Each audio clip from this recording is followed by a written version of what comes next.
بسم اللہ الرحمن الرحیم۔ السلام علیکم۔ ہر ماں اپنی بیٹی کو شادی سے پہلے یہ 10 باتیں ضرور بتائے۔ یمن میں حارث بن عمرو الکندی نام کا ایک بادشاہ گزرا ہے۔ ایک دن اسے اطلاع ملی کہ اوف کندی نامی سردار کی لڑکی غیر معمولی طور پر حسین و جمیل ہے۔ بادشاہ نے اس کی برادری کے اسام نامی ایک عورت کا حال معلوم کرنے بھیجا۔ وہ لڑکی کی والدہ امامہ بنت حارثہ کے پاس آئی اور اسے اپنے آنے کا مقصد بیان کیا۔ امامہ اسے اپنی لڑکی کے پاس لے گئی اور کہا کہ یہ تیری خالہ ہے جو تجھے ملنے اور تیری شادی کے لیے ایک اعلیٰ خاندان میں رشتہ کے حوالے سے تیرے بارے میں معلومات حاصل کرنے آئی ہے۔ اس سے کھل کر بات کر اور کوئی بات اس سے نہ چھپانا۔ وہ عورت اس لڑکی کو دیکھ کر اس کے حسن و جمال اور سلیقہ مندی کی قائل ہو گئی۔ واپس آ کر بادشاہ سے صورتحال بیان کر دی اور اس کی بہت تعریف کی۔ یہ سن کر بادشاہ نے اس کے باپ کے پاس نکاح کا پیغام بھیجا۔ چنانچہ اس کے ساتھ بادشاہ کی شادی ہو گئی۔ رخصتی کے وقت جب دلہن کو پالکی میں بٹھا کر خاوند کے گھر لے جانے کا وقت آیا تو ماں نے اسے چند نصیحتیں کی۔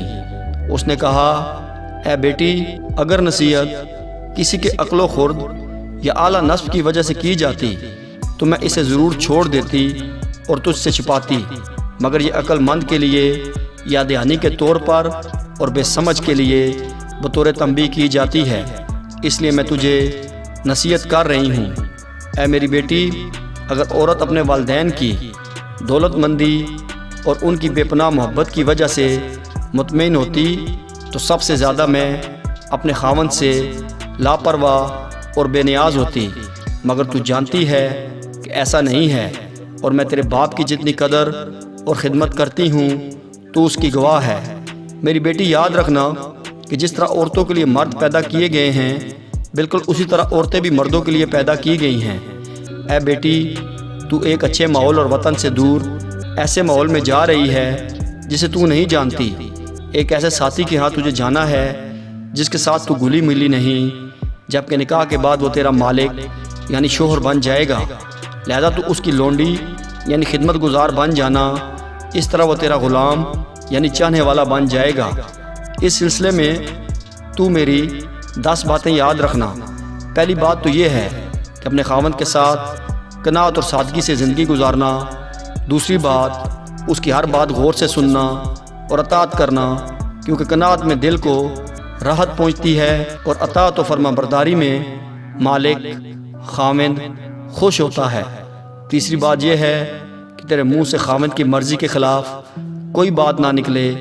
چوتھی بات، تیرا خاوند تجھے صاف ستھرے اور مہکتے لباس میں ہی دیکھے۔ اے میری بیٹی، تجھے معلوم ہونا چاہیے کہ عطر نہ ہونے کی صورت میں پانی سب سے خوشبودار ہے، اس سے نہا اور بناؤ سنگار کر۔ حسن پیدا کرنے کے لیے تیرے پاس سرما موجود ہے، اس سے زیادہ کوئی چیز اچھی نہیں۔ پانچویں بات یہ ہے کہ اس کے کھانے کے وقت کا خیال رکھ۔ چھٹی بات، سونے کے وقت بھی اس کے آرام کا خیال رکھ، کیونکہ بھوک کی شدت ناقابل برداشت ہوتی ہے اور نیند سے اچانک جاگنا غصے کا سبب ہوتا ہے۔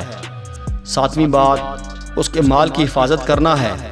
آٹھویں نصیحت یہ ہے کہ اس کے رشتہ داروں اور خاندان کا لحاظ رکھنا، کیونکہ مال کی حفاظت حسن ترتیب اور رشتہ داروں اور خاندان کی حفاظت سلیقہ مند کی علامت ہے۔ نویں یہ کہ اس کے رازوں کو ظاہر نہ کرنا، اس کے رازوں کی حفاظت کرنا۔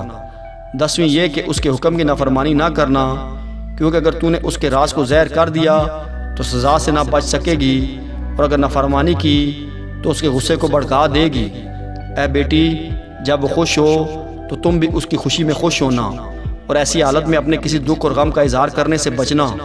تجھے اچھی طرح معلوم ہونا چاہیے یہ تمام چیزیں تم اپنے خاوند سے اس وقت تک حاصل نہیں کر سکو گی جب تک تم ان تمام معاملات میں جنہیں تو پسند یا ناپسند کرتی ہے انہیں اپنے خاوند کی خواہش اور رضا کو اپنی مرضی پر ترجیح نہ دے۔ محض کہ آج ایسی مائیں کہاں ناپید ہو گئی ہیں۔ ہماری ماؤں، نانیوں، دادیوں جیسی سمجھداری، سلیقہ مندی، صبر و تحمل، ایمانداری، برداشت اور دانش مندی کہاں دفن ہو چکی۔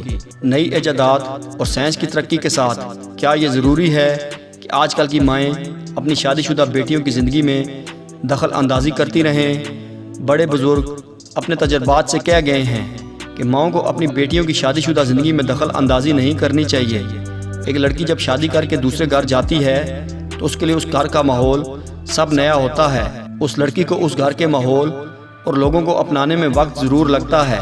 اللہ تعالیٰ نے سب کو سوچنے سمجھنے کی صلاحیت دی ہے، پھر بھی کیوں یہ پڑھی لکھی لڑکیاں نادانی کا شکار ہیں؟ کیوں اپنا اچھا برا خود نہیں سمجھتی؟ وہ کیوں اپنے سسرال کی ہر بات اپنی ماؤں کو بتاتی ہیں؟ سسرال میں کیا ہو رہا ہے، کون کیا کر رہا ہے، کس نے کیا کہا، شور نے کیا کہا، گھر میں کیا پکایا، کون گھر میں آتا جاتا ہے، ان جیسے فضول سوالات دن میں کئی مرتبہ مائیں فون کر کر کے اپنی بیٹیوں سے پوچھتی ہیں۔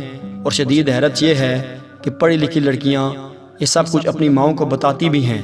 کسی بھی لڑکی کو سسرال جانے کے بعد سب سے پہلے اپنے شوہر اور گھر والوں کا دل جیتنا ہوتا ہے، ان کے رنگ میں رنگنا ہوتا ہے، پیار و محبت اپنی خدمت سے ان کے دلوں میں جگہ بنانی پڑتی ہے۔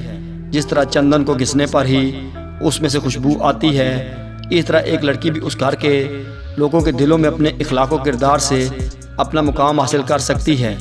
ماؤں کو چاہیے کہ اپنی بیٹی کا گھر بسا رہنے دیں اور میاں بیوی کی محبتوں کو قائم رکھنے کی کوشش کریں۔ یہ بات ہمیشہ ذہن نشین رکھیں کہ بیٹی اور داماد کے درمیان ناراضگی کے موقع پر ان کی ذرا سی غفلت و بے پرواہی، بیٹی کے ذہن میں غلط باتیں ڈالنا، بے وجہ بیٹی کی غیر ضروری طرفداری یا منفی کردار کی وجہ سے بیٹی کا گھر اجڑ سکتا ہے۔ اگر خدا نخواستہ بیٹی اپنے شوہر سے روٹھ کر گھر آ جائے تو ماں کو چاہیے کہ داماد اور اس کے گھر والوں پر غصہ کرنے اور ان سے لڑنے پر آمادہ ہونے کے بجائے اپنی بیٹی کو سمجھائے اور اسے فوراً سسرال پہنچانے کی کوشش کرے۔ ہرگز بھی بیٹی کے دل میں لگی آگ پر کچھ غلط باتوں کا پیٹرول ڈال کر اس کے دماغ میں لگی آگ کو ہوا نہ دے۔ یہ جملے بیٹی کے حق میں انتہائی زہریلے ہیں کہ آ بیٹی بیٹھ، اب ہم دیکھتے ہیں کہ تیرا شوہر کیسے تجھے لینے آتا ہے۔ اسے تیرا ذرا بھی احساس ہوگا تو وہ خود تجھے لینے آئے گا۔ 4 لوگوں کو بٹھا کر پہلے فیصلہ کرنا ہوگا، دیکھنا اسے ایسا سبق سکھائیں گے کہ زندگی بھر یاد رکھے گا۔ جب تک وہ یہاں آ کر گھٹنے نہیں ٹیکے گا تم اس کے یہاں نہیں جاؤ گی۔ ابھی ہم زندہ ہیں، تم بوجھ تھوڑی ہی ہو اپنے ماں باپ پر، اب تو اپنے سسرال کبھی نہیں جائے گی۔ تیرے سسرالیوں اور تیرے شوہر کو ایسا سبق سکھائیں گے کہ وہ زندگی بھر یاد رکھیں گے، وغیرہ وغیرہ۔ مائیں یہ کیسے بھول جاتی ہیں کہ اس طرح کی باتیں بیٹی کو مزید ضدی اور ہٹ درم بنا دیتی ہیں۔ وہ اپنے شوہر کے انتظار میں اپنے ماں باپ کے گھر بیٹھی رہتی ہیں۔ یہ انتظار جیسے جیسے طویل ہوتا جاتا ہے ویسے ویسے اس طرح کی مائیں اپنی بیٹیوں کے کان مزید بھرتے ہوئے انہیں سسرال نہ جانے پر اور پکا کر دیتی ہیں۔ اگر داماد اپنی بیوی کو منانے اپنے سسرال پہنچ جائے تو بعض اوقات ساس سسر اللہ کا شکر ادا کرنے کے بجائے اپنے داماد کو جلی کٹی باتیں سنا کر شرمندہ اور ذلیل کرتے ہیں۔ ایسے رویے گھر جوڑنے والے نہیں بلکہ گھر توڑنے والے ہوتے ہیں۔ یہ بھی دیکھا گیا ہے کہ کبھی کبھی کچھ لڑکیاں اپنے شوہر کے ساتھ انا کی جنگ لڑتی رہتی ہیں، شوہر پر قابو پانے کی کوشش میں لگی رہتی ہیں، اس کو اپنا غلام بنانا چاہتی ہیں۔ اگرچہ کچھ کیسوں میں کامیاب بھی ہو جاتی ہیں، لیکن زیادہ تر ایسی لڑکیاں اپنی شادی شدہ زندگی میں اپنے سسرال والوں کے ساتھ اچھے تعلقات قائم رکھنے میں بھی ناکام ہو جاتی ہیں۔ ایسی لڑکیاں جو دوسروں کے جذبات کی پرواہ نہیں کرتیں اور اپنے معاملات خود نہیں سلجھاتیں، ان کی شادیاں ناکام ہو جاتی ہیں کیونکہ ان کا دھیان شوہر اور سسرال کے ساتھ ایڈجسٹ کرنے میں نہیں بلکہ انہیں نیچا دکھانے کی طرف ہی لگا ہوتا ہے۔ وہ شوہر پر قابو پانے کی کوشش میں لگی رہتی ہیں اور نتیجتاً اس جنگ میں اکثر و بیشتر وہ ہار جاتی ہیں۔ روایتی گھرانوں میں بیاہی جانے والی لڑکیاں کبھی یہ جنگ جیت بھی نہیں سکتیں کیونکہ مرد ضد کرنے والی بیوی کے سامنے اور زیادہ ضدی ہو جاتے ہیں، جبکہ نرم اور فرمانبردار بیویوں کے سامنے بہت زیادہ نرم ہو جاتے ہیں۔